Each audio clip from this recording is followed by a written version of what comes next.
நம்ம தமிழ்நாடு சிஎம் அதில் கலந்துக்கிட்ட மாதிரி ஒரு வீடியோ எல்லா இடத்துலையும் போயிட்டு இருக்குது.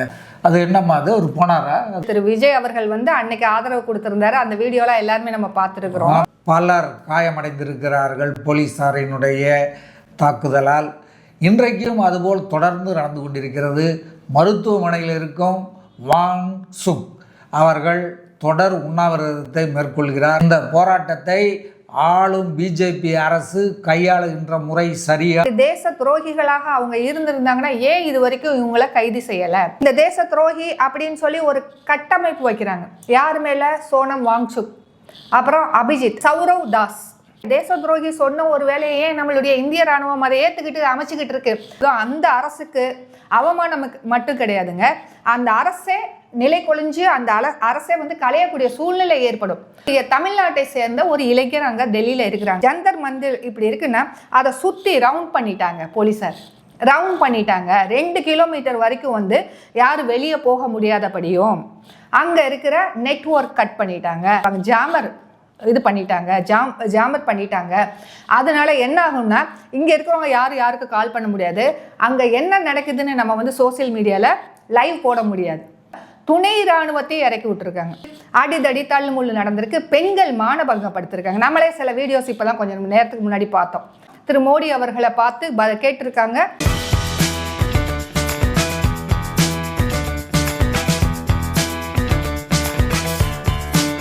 அனைவருக்கும் வணக்கம்.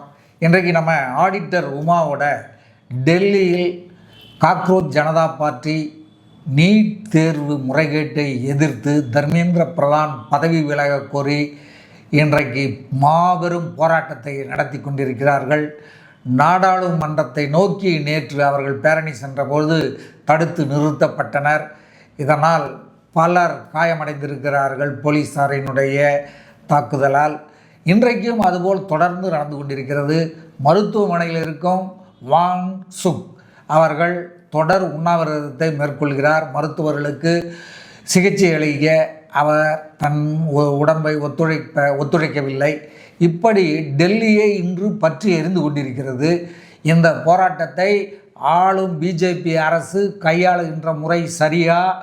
இளைஞர்களை நீட் தேர்வுக்கு முறைகேட்டுக்கு எதிராக போராடும் இளைஞர்களை இன்று நாடு முழுவதும் வட இந்தியாவில் இந்த போராட்டத்துக்கு மாபெரும் ஆதரவு குவிந்து வருகிறது. தென்னிந்தியாவிலும் இப்பொழுது அங்கொன்றும் இங்கொன்றுமாக ஆதரவளித்து வருகிறார்கள். இந்த போராட்டம் எப்படி போகும், இந்த போராட்டம் சரியானது தானா என்பது போன்ற பல விஷயங்களை பற்றி நம்மோடு பகிர்ந்து கொள்வதற்காக ஆடிட்டர் உமா வந்திருக்காங்க. அவங்கள சந்திப்போம். வாங்க. வணக்கம்மா. வணக்கம் சார். உங்களுக்கே தெரியும் இன்றைக்கு டெல்லியில் என்ன நடந்துக்கிட்டு இருக்கு அப்படின்னு. அரசாங்கத்தின் அடக்குமுறையால் இளைஞர் பட்டாளம் ரத்தம் சொட்ட சொட்ட ஓடிட்டு இருக்குது. நியாயம் கேட்டு நீட்டுக்காக நியாயம் கேட்டதுக்காக இந்த ஒரு இதை அவங்க அனுபவிச்சிட்ருக்காங்க. இதை பற்றி என்னம்மா, ஏன் இப்படி நடக்குது, இது என்ன ஆகும், இந்த அரசாங்கம் அவர்களுடைய கோரிக்கைகளுக்கு செவிசாய்க்குமா? 3 கோரிக்கை வச்சுருக்கிறாங்க. ஒன்று, தர்மேந்திர பிரதான் பதவி விலகணுன்றாங்க. இந்த நீட்டு தேர்வு போராட்டத்துக்காக இறந்து போனவர்கள், நீட் தேர்வுக்காக இறந்து போனவர்கள் குடும்பத்துக்கு 1 கோடி ரூபா கொடுக்கணுன்றாங்க. அப்புறம் இன்னொரு கோரிக்கையை வச்சுருக்காங்க. இப்படி 3 கோரிக்கைகளில் அவங்க வச்சுட்டு இந்த போராட்டத்தை நிறுத்துறதுக்காக அரசாங்கம் சமரசம் பேசும்போது தெரிவிச்சிருக்கிறாங்க. இந்த கோரிக்கைகளை அரசாங்கம் ஏற்குமா? இந்த பிரச்சனைக்கு முடிவு வருமா? இப்படி மண்டையில் உடைபட்டு இந்த போராட்டத்துக்காக தங்களுடைய உயிரையும் பணயம் வைத்திருக்கும் இளைஞர்கள் காப்பாற்றப்படுவார்களா? இந்த போராட்டம் பற்றி, அதாவது நீங்கள் கேட்குற அந்த அரசாங்கம் சமரசத்துக்கு பேச்சுக்கு வருமானதுக்கு முன்னாடி பேசுறாங்க. அதுக்கு முன்னாடி நாம தெரிஞ்சுக்க வேண்டிய ஒரு விஷயம், முக்கியமான விஷயம் இருக்கு. இந்த போராட்டத்துல நேத்து வெடிச்ச கலவரம், இந்த கலவரத்தோட வீரியம், அதனுடைய எஃபெக்ட்ஸ் நம்ம பேச வேண்டியது இருக்கு. அதுக்கப்புறம் தான் அவங்க சமரசம் பேசும்போது இவங்க எப்படி ரியாக்ஷன் கொடுக்க போறாங்கன்றதை நாமளே யூகிச்சு கொள்ள முடியும். இது தொடர்ந்து நடந்துகிட்டு இருக்கிற போராட்டம் 25 நாள்களுக்கு மேலாக கடந்து போய்கிட்டு இருக்கு. இந்த போராட்டம் திடீர்னு நேத்து யாருமே இது வரைக்கும் காது கொடுத்து செவி கொடுத்து கேட்காதனால நம்ம போன வீடியோலயே சொல்லியிருந்தோம். பேசியிருந்தோம். அந்த போராட்டத்தை முன்னெடுத்தவங்களை பற்றி பேசியிருந்தோம். அது போக இது வரைக்கும் ஒன்றிய அரசு இதை பற்றி எதுவுமே கண்டுக்கல அப்படிலாம் நம்ம பேசிக்கிட்டு தான் இருக்கிறோம். ஆனால் திடீர்னு நேற்று மிகப்பெரிய கலாட்டா நடந்திருக்குன்னா அந்த கலாட்டா ஏன் நடந்தது அப்படின்னு நம்மளுக்கு கேள்வி வரும் இல்லையா? இப்போ இந்த நம்ம தமிழக முதற்கொண்டு அதாவது எல்லா மாநிலங்கள்லேயும் என்ன சொல்கிறாங்கன்னா, இந்த காக்ரோச் பார்ட்டி அப்படின்றவங்க அதை உருவாக்கினவங்க தேச துரோகிகள் போல சித்தரிக்கப்படுகிறார்கள். நான் இந்த எல்லாமே நம்ம தரவாக பேசுவோம். இன்னைக்கு எல்லாம் விசாரித்து எல்லா விஷயங்களையும் அறிஞ்சு புரிஞ்ச ஒன்றிய அரசு அப்படி தேச துரோகிகளாக அவங்க இருந்திருந்தாங்கன்னா ஏன் இது வரைக்கும் இவங்கள கைது செய்யலை அப்படின்னு ஒரு கேள்வியை வைக்கிறோம், நம்ம முன் வைக்கிறோம். அடுத்து இந்த தேச துரோகி அப்படின்னு சொல்லி ஒரு கட்டமைப்பு வைக்கிறாங்க. யார் மேலே? சோனம் வாங்சுக், அப்புறம் அபிஜித், அந்த காக்ரோச் ஜேபியோட தலைவர். அவர் அபிஜித் ஆமாம், அவர் பேர். அப்புறம் மூணாவது ஒரு முக்கியமான ஆள் இருக்கிறாரு. அவர் பேர் கூட எனக்கு சௌரவ் தாஸ் ரொம்ப முக்கியமான ஆளாக இருக்கிறாரு. இந்த 3 பேரோடத இன்னைக்கு வேற இன்ஃபர்மேஷன் நம்மளுக்கு தெரிஞ்சனால அதையும் நம்ம சொல்லிடுவோம். இப்போ இந்த நிறுவன தலைவர் இருக்கார் இல்லையா, அபிஜித்ன்றவர் 30 வயசு இளைஞர். 30 வயசு இளைஞர் அவருக்கு இவ்வளோ பெரிய விஷயம் எப்படி நடத்த முடியும் அப்படின்றது காலத்தின் கட்டாயம். இதெல்லாம் காலத்தின் கட்டாயம் தான் நான் பார்க்குறேன். இளைஞர்கள் இன்னைக்கு தேதியில் அரசியலில் மும்முரமாக ஈடுபட்டு கொண்டிருக்கிற இந்த காலகட்டத்தில் தமிழகத்திலையும் இது நடந்திருக்கு. இப்போ ஆல் இண்டியா லெவலில் மிகப்பெரிய போராட்டமாக இது வெடிச்சிருக்கு. எங்கே ஆரம்பிச்சதுன்னா, நம்மளுடைய chief justice of India, supreme கோர்ட்டோட சீஃப் ஜஸ்டிஸ் ஆஃப் இந்தியா அவர் ஒரு வார்த்தையை சொன்னார். இன்றைய இளைஞர்கள் கரப்பாம்பூச்சிகள் போல இந்த சிஸ்டத்தை எல்லாமே கொலாப்ஸ் பண்ணிக்கிட்டு இருக்கிறாங்க, வேலை இல்லாதனால அவங்க இந்த வேலையை செஞ்சுக்கிட்டு இருக்காங்கன்னு ஒரு வார்த்தையை சொன்னது தான் தாம்சம். அந்த காக்ரோச் பேரை வச்சு இன்னைக்கு ஒரு பெரிய இயக்கம் நடந்துகிட்டு இருக்கு. அந்த இயக்கம் இன்னைக்கு மக்கள் பிரச்சனையை பேசிக்கிட்டு இருக்கு. அந்த மக்கள் பிரச்சனையை அதாவது அறவழியில ஒரு போராட்டமா உருவெடுத்து இன்னைக்கு இந்தியாவே திரும்ப பார்க்க வச்சிருக்கு. பார்லிமெண்ட் நடக்கல 2 நாளா, இன்னைக்கு ஒத்தி வைக்கப்பட்டு இருக்கிறது. எதனால? இந்த பிரச்சனை, ஒரே ஒரு பிரச்சனை தான். இந்த பிரச்சனைனாலேயே ஒத்தி வச்சிருக்காங்க. அப்படி இந்தியாவே திரும்பி பார்க்குற அளவுக்கு நிறைய பேர் அங்கே போய் அந்த போராட்டத்துக்கு ஆதரவு கொடுக்குறாங்க. இந்தியாவின் பல பகுதிகளில் இருந்து மக்கள், இளைஞர்கள், யங்ஸ்டர்ஸ் மட்டும் கிடையாது, மிகப்பெரிய ஆளுமை மிக்க கொண்ட மனிதர்கள் எல்லாருமே திரண்டு போய் அவங்களுக்கு ஆதரவு தெரிவிக்கிறாங்க. நேற்று நாம் பார்க்கும்போது மிகப்பெரிய கலவரம் வெடித்திருக்கு. அதில் சோனம் வாங்சுக் அவர்கள் இல்லை. இன்னும் இவரை பற்றின ஒரு பெரிய ஒரு விஷயத்த சொல்கிறேன். இவர் லடாக் பகுதியை சேர்ந்தவர். அந்த லடாக்ல இருக்கிற இளைஞர்களோட, யங்ஸ்டர்ஸோட கல்வியில் மிகப்பெரிய மாற்றத்தை ஏற்படுத்தினவர். அடுத்து இராணுவம் சம்மந்தப்பட்ட அந்த கூடாரம் அமைப்பாங்க இல்லையா, அதில் அந்த வார்ம்னஸ் வேணும். அந்த வார்ம்னஸ், திடீர்னு ஒரு கூடாரத்தை காலி பண்ணிட்டு இன்னொரு இடத்துல போய் அமைக்கணும்.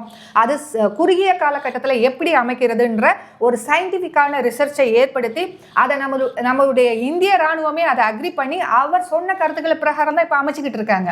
இது நல்லா நம்ம எதுக்கு நான் இந்த வார்த்தையை இங்கே சொல்கிறேன்னா, தேச துரோகின்னு சொல்லியிருந்தாங்க இல்லையா, தேச துரோகி செய்யக்கூடிய ஒரு வேலையை, தேச துரோகி சொன்ன ஒரு வேலையை நம்மளுடைய இந்திய இராணுவம் அதை ஏற்றுக்கிட்டு அமைச்சுக்கிட்டு இருக்கு அப்படின்ற ஒரு கேள்வியை மக்கள் மத்தியில் நம்ம வைக்கிறோம். அடுத்து நம்ம அபிஜித் அவர் தலைவர் பற்றி சொல்லும்போது 30 வயது இளைஞர் தன்னுடைய 23வது 24வது வயசுல ஜேர்னலிசம் படிச்சாரு. எங்க மும்பை, அதாவது மகாராஷ்டிரால தான் படிச்சிருக்காரு. அதை முடிச்சுட்டு வெளிநாட்டில் அதனுடைய எக்ஸ்டென்ஷனாக பெரிய படிப்பு படிக்கிறதுக்காக அங்கே போனவர் தான் இப்பேற்பட்ட விஷயங்களை உன்னிப்பாக கவனிச்சுக்கிட்டு இருக்காரு. ஒரு ஜேர்னலிசம், ஒரு பத்திரிகையாளர் ஆக வர துடிக்கும் இளைஞர், இந்திய கால இளைஞர்களுக்கு ஒரு முன் உதாரணமாக அவர் இருந்துகிட்டு இருக்காருன்னு நான் சொல்றேன் இந்த காணொலி. ஏன்னா அவர் படித்த படிப்பு, அதனுடைய ஆழமான அறிவு, அதை தான். ஏன்னா அவர் அடுத்த அந்த கொள்கையெல்லாம் பற்றி பேசுகிறார் இல்லையா, அதனால சொல்கிறேன். அதனுடைய எக்ஸ்டென்ஷனாக அதில் பெரிய படிப்பு படிக்கணும் தான் வெளிநாட்டில் போய் படிச்சுட்டு வந்திருக்காரு. ஸோ அப்படி வெளிநாட்டில் போய் படிச்சுட்டு வரவங்கள என்ன சொல்கிறாங்க, வெளிநாட்டில் இருந்து வெளிநாட்டு சதியோடு உள்ளே வந்திருக்காருன்னு சொல்கிறாங்க. அப்படி சதியோடு உள்ளே வந்திருந்தாங்கன்னா நீங்கள் அவரை கைது பண்ணியிருக்கணுமா வேணாமா? ஏன் விட்டுட்டு உட்காந்துருக்குறீங்க? நம்முடைய புலனாய்வுத்துறை என்ன பண்ணிட்டு இருந்தது? அதெல்லாம் கேள்வி வைக்க வேண்டியது இருக்கு. ஏன்னா இத்தனை பல மாதங்கள் ஆயிடுச்சு. அப்புறம் இதை எடுத்து 1 மந்த் ஆக போகுது இந்த போராட்டமும். அடுத்து முக்கியமான நபருக்கு வர சௌரவ் தாஸ்னு ஒரு நபர். அவருடைய வயது கேட்டோம்னா இன்னும் ஆச்சரியமா இருக்கும். 26 வயது. மிகப்பெரிய புலனாய்வு துறையை சேர்ந்த ஒரு பத்திரிகையாளர். நாம இதெல்லாம் யோசனை பண்ணி பார்த்துருக்கோமா? எனக்கு படிக்க படிக்க அவங்கள பத்தி தெரிந்து கொள்ள ஆச்சரியமாக இருக்குது. அப்ப அவங்களுடைய கூர்மையான அறிவை நாம பார்க்க வேண்டியது இருக்கு. ஒருத்தர் கல்வித்துறையில மிகப்பெரிய விஷயத்த செஞ்சிருக்காரு லடாக்ல, இன்னொருத்தவர் ஜேர்னலிசம் படிச்சுட்டு மேற்படிப்பு அதை நல்லா அந்த துறையை நல்லா தெளிவாக தெரியணும் அப்படின்றதுக்காக வெளிநாட்டுல போய் படிச்சுட்டு வந்துகிட்டு இருந்தாரு. இன்னொருத்தவர் கேரவான்ல புலனாய்வு சம்பந்தப்பட்ட கட்டுரைகளையும் உண்மையான நிலவரங்களையும் எழுதின ஒரு பத்திரிகையாளர். அப்படின்றப்ப கேரவன் மட்டும் கிடையாது, இன்னும் நிறைய பெரிய பெரிய இன்டர்நேஷனல் செய்தி நிறுவனங்கள் அவர்கிட்ட இருந்து செய்திகளை சேகரிக்கிறாங்க. அப்பேற்பட்ட சௌரவ் தாஸ்ன்றவர், இந்த சௌரவ் தாஸ் அவர்களும் நம்ம இனிமேல் இவங்களெல்லாம் ரொம்ப மரியாதையாக தான் நம்ம கூப்பிட வேண்டியது இருக்குது. வயதில் சிறியவர்களானாலும் நாட்டுக்காக மிகப்பெரிய போராட்டத்தை முன்னெடுத்திருக்காங்க. திரு சௌரவ் தாஸ் அவர்களும் இந்த நிறுவன தலைவர் திரு அபிஜித் அவர்களும் என்ன பண்ணியிருக்காங்க, இவங்க 2 பேர் தான் ரொம்ப ரொம்ப முக்கியமான நேற்று நடந்த கலவரத்தில் நம்மளுடைய ஒன்றிய அரசின் பிரதமர் திரு மோடி அவர்களையே கதிகலங்க வச்சிருக்குன்னு சொல்லலாம். இந்த போராட்டம், இந்த முன்னெடுப்பை என்ன பண்ணிட்டாங்கன்னா, ஒரு போராட்டம் ஒரு குறிப்பிட்ட காலகட்டத்தை தாண்டும் போது அது அங்கு யாரை நோக்கி நடத்தப்படுகிறதோ அந்த அரசுக்கு அவமானம் மட்டும் கிடையாதுங்க, அந்த அரசே நிலை கொழிஞ்சு அந்த அரசே களையக்கூடிய சூழ்நிலை ஏற்படும். அதை ஒடுக்கிறதுக்காக என்ன பண்ணிட்டாங்க, அதாவது எதை நோக்கி போறாங்கன்ற போராட்டம். அடுத்து நீட்டுக்காக மட்டும்தான் போராடுறாங்களா? நீங்க சொன்ன மாதிரி 3 முக்கிய கோரிக்கைகள். 1, நீட்டு அந்த நெறிமுறைகளை சரிப்படுத்த வேண்டும். அதற்கு ஏற்கனவே காரணமான அந்த மத்திய கல்வி அமைச்சர் அவர்கள் பதவி விலக வேண்டும். முறைகேட்டுக்கு காரணம். ஆமா. ஏன் உடனே பதவி விலக சொல்றாங்கன்னா, இந்த முறைகேடு 1 முறை 2 முறை நடந்தது இல்லைங்க. CBSE தேர்வுல முக்கியமானவர்கள் பாஸ் பண்ண காரணமா இருந்திருக்கிறாங்க. கொஸ்டின் பேப்பர் அங்கே அவுட் ஆயிருக்கு. இது செய்திகள் இப்பொழுது வந்துகிட்டு இருக்கு. அடுத்து நீட்டு மட்டுமா? நீட்டுல பல முறை கொஸ்டின் பேப்பர்ஸ் அவுட் ஆயிருக்கு. யாருக்கு அவுட் ஆயிருக்குன்றது அடுத்த கேள்வி. முக்கியமான பெரிய வகுப்பை சேர்ந்த பிள்ளைகளுக்கு அவுட் ஆயிருக்கு. இது எப்படிங்க இவ்வளவு நாள் கண்டுபிடிக்காம வச்சிருந்தாங்க? கண்டுபிடிச்சாங்க, ஆனா எந்த ஸ்டெப் எடுக்கல. அப்ப இது கவனிக்கப்பட வேண்டிய ஒரு விஷயம். ஏற்கனவே இந்த நீட்டுனால தமிழகம் மட்டும் இல்லை, இன்னும் இந்தியாவின் பல பகுதியில் இது தேவையே இல்லாத ஒரு படிப்பு. மறுபடியும் நீங்கள் நீட்டுன்ற ஒரு மெத்தடை கொண்டு வச்சு இந்த மாணவர்களோட தரத்தை இப்படி குறுக்கு வழியில் மற்ற மாணவர்களை குறைத்து ஒரு பர்டிகுலர் குரூப்புக்காக நீங்கள் இதை யூஸ் செய்யும் போது கோபம் வரதா செய்யும். யாரா இருந்தாலும் இந்த உண்மையை கண்டுபிடிச்சு சொல்லியிருக்காங்க, அது ப்ரூஃப் ஆயிருக்கு. மத்திய அரசாங்கமும் அதை ஒத்துக்கிட்டு இருக்கு, அவங்க எதுவும் மறுக்கலை. அப்படின்றப்ப இந்த போராட்டம் அவசியமானதாக ஒன்றாக இருக்கிறது. 2வது விஷயம். 3வது, நீங்க சொன்ன மாதிரி அந்த இறந்து போன மாணவர்களுக்கு 1 கோடி இழப்பீடு மட்டும் இல்லாமல் நியாயம் கிடைக்க வேண்டும். அந்த இறந்து போன மாணவர்கள் இந்த இந்திய மாணவர்களோட ஒரு ரெப்ரசன்டேட்டிவா இருந்திருக்காங்க.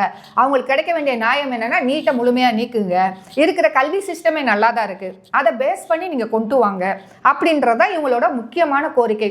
இந்திய கல்வி, அதாவது மாநிலங்களுக்குன்னு தனி இது இருக்கு, இந்திய கல்விக்குன்னு ஒரு மதிப்பு இருக்கு. கல்வின்றது மிகப்பெரிய ஆயுதம். ஒரு சாதாரண நிலையில இருக்கிற ஒரு மனிதனை அந்த கல்வி மட்டும் நல்லா படிச்சுட்டாங்கன்னா அதுதான் அவங்க வாழ்க்கையில இருக்கிற மிகப்பெரிய பொக்கிஷம். அவர் என்ன சாதனைகள் வேணாலும் சரி, வாழ்க்கையில அவர் உயர்வதற்கு அதுதான் படி. அந்த படியை இவங்க உடைக்கிறாங்க அப்படின்றது முக்கியமான விஷயம். இந்த 3 பேர் பற்றி நம்ம சொல்லும்போது இதில் முக்கியமான விஷயங்கள், இது ஒரு விஷயம், இது படிப்பு சம்மந்தப்பட்ட விஷயங்கள். 2வது விஷயம் நம்ம பேசணும் கண்டிப்பாக. அவங்க என்ன சொல்கிறாங்கன்னா, இப்போ நம்ம கூட குதிரை பேரம்னு ஒரு சில விஷயங்கள்லாம் கடந்த சில காணொலிகளில் பேசியிருக்கிறோம். அந்த குதிரை பேரம்ன்றதை அறவே ஒழிக்கணும்னா ஒரு கட்சியிலேருந்து இன்னொரு கட்சிக்கு பாராளுமன்றத்திலேயோ சட்டசபையிலையோ அந்த சட்டசபை தேர்தலில் வெற்றி பெற்ற பிறகு மாறக்கூடாது. அப்படி அவங்க மாறினாங்கன்னா அந்த பதவி ரத்து செய்யப்படணும். அவங்க தொடர்ந்து அடுத்த 20 வயசுக்கு எந்த பதவிக்குமே வரக்கூடாது, 20 வருஷத்துக்கு. அப்படிப்பட்ட எவ்வளவு நுணுக்கமான பாயிண்ட் பாருங்களேன். நம்ம ஊர்ல இருக்கிற பிரச்சனைகளுக்கு காரணமான அடிப்படையான விஷயங்களை அவங்க கையில் எடுத்துருக்காங்க. இதையும் அவங்க பேசுறாங்க, இன்னும் நிறைய விஷயங்களை பேசுறாங்க. இவங்க அடிப்படையில் பாரதிய ஜனதா கட்சியை எதிர்த்துக்கிட்டு இருக்காங்களா அப்படின்னா, யாருமே இங்க பாரதிய ஜனதா கட்சியவோ மித்த கட்சிகளையோ எதிர்க்கலை. அவங்களுடைய கொள்கைகள் ஒன்று இருக்கு, ஆனால் அவங்க செய்கிற செயல்கள் இருக்குல்லையா, அதில் இருக்கிற ஊழல்களை அவங்க எதிர்க்கிறாங்க. அடிப்படையில் அவங்க பாரதிய ஜனதா கட்சியை எதிர்ப்பாளர்கள் அப்படின்னு சொன்னோம்னா, அப்படின்னா ஒவ்வொரு கட்சிக்கும் ஆதரவாளர்கள் இருக்கதான் செய்வாங்க, எதிர்க்கதான் செய்வாங்க. ஆனால் இவ்வளோ பெரிய போராட்டம் நடக்கிறதுக்கு ஒரே காரணம் எங்களுடைய உரிமைகள் பறிக்கப்பட்டுருச்சு. ஸோ இந்த 3 பேரை பற்றி நம்ம பேசும்போது இப்போ அடுத்து அந்த நேற்று நடந்த கலவரத்துக்கு வரோம். நம்மளுடைய தமிழ்நாட்டை சேர்ந்த ஒரு இளைஞர் அங்கே டெல்லியில் இருக்கிறாங்க, அவங்க ஃபேமிலி இருக்கிறாங்க. அந்த இளைஞரும் அவங்க போய் கலந்துக்கிட்டாங்க. அவர் என்ன சொல்கிறாருன்னா, அவர் பேரை நான் இங்கே சொல்ல விரும்பலை, ஒரு சில வீடியோஸ்ல எல்லாம் வந்திருக்குது. அந்த இளைஞர் என்ன சொல்கிறாங்கன்னா, எப்பயும் போல் நான் போயிட்டு வருவேன், போராட்டத்துக்கு போயிட்டு வருவேன், நைட்டு வீட்டுக்கு வந்துடுவேன். ஆனால் அன்னைக்குன்னு பார்த்து நான் நைட்டும் போயிட்டேன், அங்கேயே தங்கிட்டேன். இது வந்து ஏதோ ஒரு கலவரம், கரெக்டாக போலீஸ் ஃபோர்ஸ் வந்து இறங்க எங்களுக்கு ஏதோ தகவல் கரெக்டாக தெரிஞ்சுது. என்னாச்சுன்னா, அந்த ஜந்தர் மந்திர் இப்படி இருக்குன்னா அதை சுற்றி ரவுண்ட் பண்ணிட்டாங்க போலீஸார். ரவுண்ட் பண்ணிட்டாங்க. 2 கிலோமீட்டர் வரைக்கும் வந்து யாரும் வெளியே போக முடியாதபடியும் அங்கே இருக்கிற நெட்வொர்க் கட் பண்ணிட்டாங்க. அங்கே இருக்கிற நம்ம இந்த இது சொல்லுவாங்களே, அதாவது கால் பண்ண முடியாதுன்னு சொல்லுவாங்க, ஜாமர் இது பண்ணிட்டாங்க, ஜாமர் பண்ணிட்டாங்க. அதனால என்ன ஆகும்னா, இங்கே இருக்கிறவங்க யாருக்கு கால் பண்ண முடியாது, அங்கே என்ன நடக்குதுன்னு நம்ம வந்து சோசியல் மீடியாவில் லைவ் போட முடியாது. இப்படிப்பட்ட ஒரு சிச்சுவேஷன் அமைஞ்சிருக்கு. சரி, ரைட்டு. அடுத்து வந்து யாரெல்லாம் ஒரு சில தலைவர்கள் எந்திரிச்சு பேசுகிறாங்க. அப்படியே அவங்க வந்து அந்த இடத்த சுருக்கிட்டே வராங்க. எல்லாம் அந்த ஒரு ரவுண்டாக வந்து ரவுண்ட் பண்ணிட்டு அந்த போலீஸார் வராங்க, இவங்க அப்படியே சுருக்கிட்டே போகிறாங்க. அப்படின்றப்ப அந்த கூட்டம் எங்கேயுமே போக முடியாது. இவங்களுடைய ஒரு நோக்கம் என்னென்னா, பார்லிமெண்ட் இப்போ ஸ்டார்ட் ஆயிடுச்சுங்க, பார்லிமெண்ட்டில் போய் இவங்களுடைய கோரிக்கையை வைக்கணும், யாருமே காது கொடுத்து கேட்கல, நாங்கள் அதை நோக்கி போவோம்னு ஒரு அறிக்கை விட்டுருக்காங்க. அந்த அறிக்கைக்காக இவங்க என்ன பண்ணிட்டாங்க, இவங்க போலீஸ் ஃபோர்ஸை இறக்குறது மட்டும் இல்லாமல் துணை இராணுவத்தையும் இறக்கி விட்டுருக்காங்க. அவங்களுடைய வீடியோஸ் எல்லாமே இப்போ தான் வெளியே வந்துக்கிட்டு இருக்கு. நீங்கள் நெட்வொர்க்கை ஜாமர் கொடுத்து இது தடை பண்ணாலும் சரி, நெட்வொர்க்கை கட் பண்ணாலும் சரி, அங்கே இருக்கிற ரயில்வே ஜங்ஷன் மூடி இருக்கிறாங்க, மெட்ரோ மூடி இருக்காங்க, பக்கத்தில் இருக்கிற எல்லாமே மூடப்பட்டிருக்கு. அப்போ அங்கே மிகப்பெரிய விஷயம் நடக்கிறதுக்கு இவங்க வந்து ஏதோ ஒன்று பிளான் பண்ணியிருக்காங்கன்னு தான் சொல்ல முடியும். ஸோ இப்படி ஒரு நெருக்கடியான ஒரு சூழலுக்கு இந்த ஒன்றிய அரசு ஒத்துழைச்சிருக்கு. சரி, அது இன்னைக்கு நேற்று காலையில் என்ன பண்ணிட்டாங்க, கிளம்பிட்டாங்க. ஒரு குரூப் ஆஃப் பீப்புள் கிளம்பி போகும்போது அடிதடியாயிருக்கு. போலீஸ் வந்து தடுத்துருக்குறாங்க. அதில் ஒரு சில பேர் தப்பிச்சு போயிருக்கிறாங்க. எங்கள் பார்லிமெண்ட் ரூட்டை நோக்கி போயிருக்கிறாங்க. ரூட்டை போகும்போது அவங்கள கைது பண்ணிட்டாங்க. அங்கிட்டு அடித்து அவங்களையும் ரத்தம் சொட்ட அடித்து சில வீடியோஸ்லாம் வந்திருக்கு. அதனால மாணவர்கள் என்ன செஞ்சிட்டாங்கன்னா, இவங்க அடிக்கிற முறையும் இவங்க தடுக்கிற முறையும் பார்த்துட்டு அவங்களுக்கு கோபம் வந்து சில போலீஸாரை அவங்களும் தாக்கியிருக்காங்க, கோபத்தில் தாக்கியிருக்காங்க. மாணவர்களோட சக்தியை வந்து இவங்க குறைந்து மதிப்பிட்டுட்டு இவங்க எல்லாத்துக்குமே அடங்கி போவாங்க அப்படின்னு நினச்சிட்டாங்க. ஆனால் ஒரு கட்டத்தில் வந்து ஒரு உயிர் ஹாஸ்பிட்டலில் ஊசலாடிக்கிட்டு இருக்கு. அதாவது சோனம் வாங்சுக்கு ஒரு உயிர் வந்து அங்கே ஊசலாடிக்கிட்டு இருக்கு. எத்தனையோ பேர் பல நாட்களாக உண்ணாவிரதம் இருந்துக்கிட்டு இருக்காங்க. இந்த அரசாங்கம் கேட்கல, எங்களை அடிமைப்படுத்துகிறாங்க, எங்களை அடக்குமுறையில் இத்தனை போலீஸ் ஃபோர்ஸ், இத்தனை துணை இராணுவத்தை இறக்கி விட்டுருக்காங்கன்னு சொல்லி அவங்களுக்கு கோபம் வந்துருச்சு. அடிதடி தள்ளுமுள்ளு நடந்திருக்கு. பெண்கள் மானபங்கப்படுத்திருக்காங்க. நம்மளே சில வீடியோஸ் இப்போ தான் கொஞ்சம் நேரத்துக்கு முன்னாடி பார்த்தோம். ஸோ இப்படி அதாவது ஒரு அடக்குமுறைன்றது இங்கே கட்டவிழ்த்திருக்கப்பட்டிருக்கு அப்படின்னு சொல்லுவேன். இதுக்கு காரணம் ஒன்றிய அரசு. ஏன்னா அவங்க இன்னவரைக்கும் வந்து கேட்டிருந்தாங்களே, இவ்வளோ பெரிய இது வந்திருக்காரு, இவ்வளோ பெரிய கலவரம் வந்து வெடிச்சிருக்காரு. நேற்றும் இன்னைக்கும் இந்தியா முழுக்க காக்ரோச் பார்ட்டி நடத்தின இந்த போராட்டம் பேசப்படுதுன்னா இது மிகப்பெரிய வெற்றியாக இருக்குது. இன்னும் முக்கியமாக நேற்று வந்து அந்த இது நடந்துக்கிட்டு இருக்கும்போது அடுத்த ஒரு விஷயம் என்ன வருதுன்னா, அங்கே பிஎம் சேனா அந்த கட்சியை சேர்ந்த ஒரு எம்பி வர்றார். எம்பி வந்து நான் இன்னைக்கு இதை பார்லிமெண்ட்டில் பேசுகிறேன் அப்படின்னு சொல்லிட்டு போயிட்டார். இவங்க அதை கேட்டுட்டு அமைதியாக இருக்கிறாங்க, அந்த இடத்துல இருக்கிறாங்க. ஒரு சில பேர்லாம் போயிருக்கிறாங்க, அதை பிடிச்சிட்டாங்க. இவங்க என்ன பண்ணிட்டாங்க, இங்கே அடுத்து நம்ம யாருக்குமே கால் செய்ய முடியாமல் ஜாமர் பண்ணிட்டாங்க. அதுக்கப்புறம் நெட்வொர்க் கட் பண்ணிட்டாங்கன்னா அப்போ அவங்க பேசுகிறாங்களா இல்லையான்னு இவங்களுக்கு எப்படி தெரியும்? இப்படி பல விதமான சூழ்நிலைக்கு அந்த மாணவர்களை கொடுமைப்படுத்தியிருக்கிறாங்க நிறைய விஷயங்களில். அவங்களும் அங்கே பேசலை. இதுக்கு இடையில எதிர்கட்சிகள் அந்த அமளியில் வந்துட்டாங்க. ஏன்னா அவங்களுக்கு இந்த மாணவர்களை நீங்கள் அடித்து துன்புறுத்திருக்கீங்க, மிகப்பெரிய கலாட்டா நடந்திருக்கு, இதுக்கு பதில் சொல்லுங்கன்னு அவங்க காங்கிரஸ் கட்சியினரும் எதிர்கட்சிகள் எல்லாருமே ஒட்டு மொத்தமாக திரு மோடி அவர்களை பார்த்து கேட்டிருக்காங்க. இதுக்கு இடையில மோடி அவர்கள் நேற்று எப்பயுமே பொதுவாக வந்து பார்லிமெண்ட்டுக்கு அவர் வர்றது ரேர் தான். அவருடைய வேலை காரணமாக பல ஊர்களுக்கு பல வெளிநாடு டூர்கள் எப்பயுமே இருக்கும். நேற்றுன்னு வந்திருக்காரு.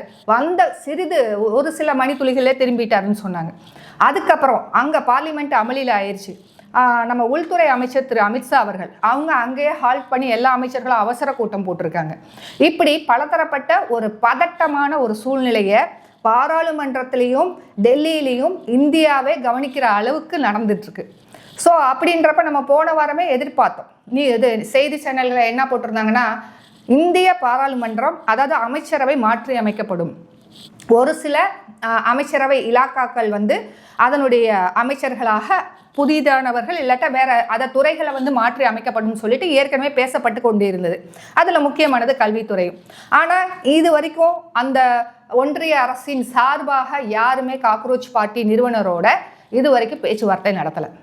அப்போ ஏற்கனவே நம்ம பேசின மாதிரி இந்த அரசாங்கம் எப்பொழுதுமே யாருக்குமே யாரோட குரலையுமே காது கொடுத்து கேட்குமா கேட்காதா அப்படின்ற ஒரு கேள்வி இன்னமும் இருந்துக்கிட்டு தான் இருக்குது. என்னைக்காவது ஏதாவது ஒரு பெரும் கலவரத்தை வந்து நேரடியாக கவனித்து நீங்கள் அமைதியாக இருங்க, நாங்கள் செய்ய வேண்டியதை செய்கிறோம், நீங்கள் கலைஞ்சு போங்க, நாங்கள் உங்களுக்கு உத்தரவாதம் தரோம், இனி இது பிரகாரம் நடக்காதுன்னு என்னைக்காவது சொல்லியிருக்காங்களான்னா இந்த 3 முறை ஆட்சி காலத்திலும் இது வரைக்கும் நாம் பார்க்கவில்லை. அப்படிப்பட்ட ஒரு சூழ்நிலையை இந்திய நாட்டில் நடந்ததை நாம் பார்க்கலை. இந்த காக்ரோச் நீங்கள் கேட்ட கேள்வி அரசாங்கம் செவி சாய்க்குமா அப்படின்னா செவி சாய்த்து தான் ஆக வேண்டும் அப்படின்றது என்னுடைய கருத்து. நீட் அதனால் எடுப்பாங்களா அப்படின்னா இந்த அரசாங்கம் சில விஷயங்களில் மிகவும் ஆணித்தரமாக சில விஷயங்களை செய்து கொண்டிருக்கிறது. அதை எடுப்பாங்களா எடுக்க மாட்டாங்களா அப்படின்ற கேள்விக்கு காக்ரோச் பார்ட்டி மட்டும் இல்லை, அதனோட இன்னும் சில விஷயங்களும் இன்னும் சில பேரும் சேருவாங்க. அப்பொழுது இந்த போராட்டம் இன்னும் வலு சேர்க்கும். எடுத்து தான் ஆக வேண்டும் அப்படின்ற ஒரு காலகட்டத்திற்கு கொண்டு தான் வருவார்கள் இவர்கள். அப்பேற்பட்ட சூழ்நிலையை ஒரு கிடுக்குப்பிடியான ஒரு சூழ்நிலையை ஒன்றிய அரசுக்கு இந்த காக்ரோச் பார்ட்டி கொடுத்திருக்கிறது. இன்னும் நிறைய செய்திகள் வந்து கொண்டிருக்கின்றன, நாம் பொறுத்திருந்து பார்க்க வேண்டும். இதற்கு இடையில வந்து காங்கிரஸின் எதிர்க்கட்சி தலைவர் திரு ராகுல் காந்தி அவர்கள் பேட்டி கொடுத்துக்கிட்டு இருக்காரு, மத்தியானம் தான் பார்த்தேன். அது போக அந்த பார்லிமெண்ட்டை வந்து 2 நாளைக்கு ஒத்தி வச்சிட்டோம் அப்படின்னு சொல்லியிருக்கிறாங்க. இதுக்கு முன்னாடி நம்ம பார்த்தோம்னா பொதுவாகவே எதிர்க்கட்சிகள் பார்லிமெண்ட்டில் வந்து கேள்வி கேட்கும்போது யாருமே பதில் சொல்ல மாட்டாங்க. ஆனால் இன்னைக்கு ஒத்தி வச்சிருக்காங்க. ஒத்தி வைக்கிற அளவுக்கு இன்னும் ஒரு விஷயத்த சொல்ல மறந்துட்டேன். எதிர்க்கட்சிகள் எல்லாம் ஒற்றுமையாக இருந்து என்ன செஞ்சிட்டாங்கன்னா குடியரசு தலைவர் மாளிகையை நோக்கி போகணும் அப்படின்னு சொல்லிட்டு பிளான் பண்ணிக்கிட்டு இருக்காங்க. அதை நோக்கி போவாங்களா இல்லையான்னு இன்னைக்கு இன்னும் இப்போ பேசிக்கிட்டு இருப்பாங்க. அதை பற்றி இன்னும் செய்திகள் தகவல்கள் வந்து இது வரைக்கும் நமக்கு கிடைக்கல. ஆனால் அந்த பேச்சுவார்த்தை நடந்துக்கிட்டு இருக்குன்னு வந்து ஒரு கேள்விப்பட்டோம். அது போக நேற்று எங்கெல்லாம் இதனுடைய எஃபெக்ட் இருந்ததுன்னா குடியரசுத் தலைவர் மாளிகை வந்து நேற்று க்ளோஸ் பண்ணிட்டாங்க. பிரதமர் அலுவலகம், பிரதமர் தங்கி இருக்கும் இல்லம், அப்புறம் வந்து இதெல்லாம் க்ளோஸ் பண்ணிட்டாங்க. பார்லிமெண்ட் க்ளோஸ் பண்ணியிருக்காங்க. உள்துறை அமைச்சர் வந்து எல்லா அமைச்சர்களையும் அழைத்து வந்து பெரிய மீட்டிங் பண்ணிக்கிட்டு இருக்காரு. ஸோ கூடிய சீக்கிரம் ஒரு நல்ல செய்திகளோடு காக்ரோச் பார்ட்டி வின் பண்ணுவாங்கன்னு நினைக்கிறேன் தன்னுடைய போராட்டம். ஏன்னா இன்னைக்கு பார்த்தோம்னா பல ஆயிரக்கணக்கான மக்கள் வந்து அந்த போராட்டத்தில் கலந்து ரத்தம் சிந்தி இருக்கிறாங்க. இது இத்தனைக்கு வந்து இவங்கெல்லாம் வந்து ரொம்ப இளைஞர்கள், 25 வயசுக்கும் கம்மியானவங்க. இதில் ஒரு வீடியோ வந்து இப்போ வந்துக்கிட்டு இருக்கு. 12ஆம் வகுப்பு படிக்கும் ஒரு சிறு மாணவி, 18 வயசு கூட பூர்த்தி ஆகலை, அந்த மாணவியை அடிச்சிருக்கிறாங்க போலீஸார். அழுதுகிட்டே பேசுகிறாங்க. அதெல்லாம் சிறு குழந்தைகள் தான்.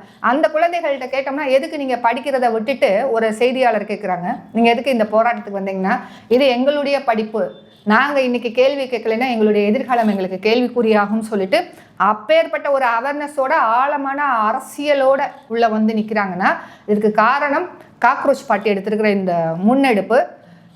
எவ்வளவோ விஷயங்கள் அவங்களுக்கு எதிராக பேசப்பட்டாலும் அவர்கள் இந்த நேரத்துக்கு இந்தியாவுக்காக பாடுபட்டு கொண்டிருக்கிறார்கள் என்பது வரலாறு மறுக்காது. இந்த நேரத்தில் ஒன்று சொல்லணுமா, நம்ம தமிழ்நாடு சிஎம் அதில் கலந்துக்கிட்ட மாதிரி ஒரு வீடியோ எல்லா இடத்துலையும் போயிட்டு இருக்குது. நம்ம கூட வந்து பார்த்தோம் டிஜிட்டல் மீடியாக்களில். அது என்னம்மா, அது ஒரு போனாரா, அது உண்மையா? இல்ல, அது பொய்யான வீடியோ. நம்மளுக்கு தெரிஞ்ச தகவல் பிரகாரம் திரு அண்ணா ஹசாரே அவர்களுடைய போராட்டத்திற்கு நமது மாண்புமிகு முதலமைச்சர் திரு விஜய் அவர்கள் வந்து அன்னைக்கு ஆதரவு கொடுத்திருந்தாரு. அந்த வீடியோலாம் எல்லாருமே நம்ம பார்த்துருக்குறோம். ஆனா இந்த காக்ரோச் பார்ட்டி உருவானதுல இருந்து காக்ரோச் பார்ட்டி இந்த முன்னெடுப்பு, இந்த பெரிய போராட்டம் நடத்திக்கிட்டு இருக்கிறத பத்தி திரு விஜய் அவர்கள் இது வரைக்கும் எதுவுமே பேசல. சோ அதனால வந்து இது வந்து ஒரு சில பொதுவாகவே சோசியல் மீடியாவில் பழைய வீடியோக்கள்லாம் எடுத்து பரவ விடுறது சகஜமானது. அப்படி தான் இதுவும் ஒன்றா இருக்கும்னு நான் நினைக்கிறேன். மித்தபடி ஆனால் உறுதியாக சொல்லுவேன், இதுவரை நமது மாண்புமிகு முதலமைச்சர் இதுவரைக்கும் காக்ரோச் பார்ட்டிக்கு எந்த ஆதரவோ எந்த நிலைப்பாடோ அவர் தெரிவிக்கவில்லை என்பது உறுதி. போராட்டத்துக்கு அவர் வந்து எந்த ஆதரவு சப்போர்ட் எதுவும் பண்ணல. போலியான வீடியோ தான் அது. வேற எதுக்காகவோ எடுக்கப்பட்ட வீடியோ இதற்கு என்று ஏஐல ஏதாவது தயார் பண்ணி போட்டிருப்பாங்க. ஏஐல தயார் பண்ணாலும் சரி எதுனாலும் சரி, அதாவது இந்தியா டுடே கூட அந்த வீடியோ போட்டு ஒரு செய்தி அவங்களே செய்தி விட்டுட்டாங்க. அதாவது அவங்களே வந்து கன்ஃபார்ம் பண்ணிட்டாங்க இது வந்து போலியான வீடியோன்னு சொல்லி கன்ஃபார்ம் பண்ணிட்டாங்க. ஸோ இதுல இருந்தே நம்மளுக்கு தெரிஞ்சிருச்சு. ஆமா, அதையும் நான் பார்த்தேன் இப்போ. ஓகே, மீண்டும் அடுத்த வீடியோவில் சந்திப்போம். கண்டிப்பா. நன்றி, வணக்கம். நன்றி, வணக்கம்.